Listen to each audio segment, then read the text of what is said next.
বা বাড়ির ক্ষতিগ্রস্ত যে অবস্থা বিবেচনা করে তাৎক্ষণিকভাবে কিছু সাহায্য করেছি।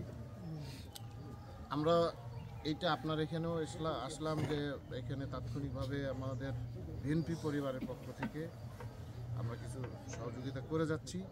এইটা মনে করেন এটা তাৎক্ষণিক, এরপরে আপনাদের এগুলি কমপ্লিট করার সময় কাজ তো চলমান থাকবে। ইনশাল্লাহ আমরা সকলে মিলে আরও সহযোগিতা করব।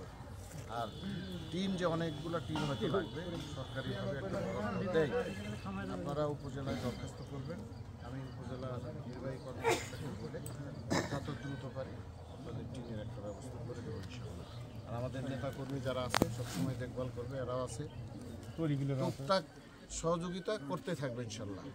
আর তারপরেও বিশেষভাবে কোথাও কাজ করতে করতে যদি ঠেকে যান, আপনি এই আমাদের নেতৃবৃন্দর মাধ্যমে আমাকে জানাবেন, ইনশাল্লাহ ব্যবস্থা করবে। আপাতত আমি আপনাদেরকে 5,000 টাকা দিয়ে দিচ্ছি, আপনাদেরকেও 5,000 টাকা দিয়ে দিচ্ছি, 2 পরিবারে, ঠিক আছে?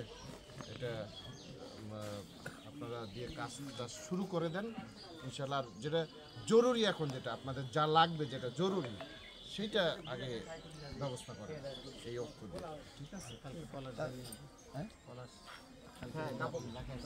কিছু কাপড় চোপড় আমি বাসায় আছে আমার, ওটা কালকে পলাশ পৌঁছে দেবেন ইনশাল্লাহ। এইভাবেই 10টা মানুষের সহযোগিতায় আবার ঘুরে দাঁড়াবেন।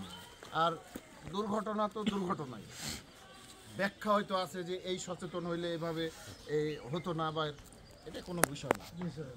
বিষয়টা হলো দুর্ঘটনা ওইভাবেই আসে যখন আমরা হয়তো যেই সময় থাকবো না, যেই সময় ভুল করব, যেই সময় বুঝবো না, ওইটাই দুর্ঘটনা। বাইক তো মানুষ সারা জীবন চালায়, হঠাৎ করে একটা দুর্ঘটনা হয়, ইস আমি যদি এই সময় ব্রেকটা করতাম, এরকম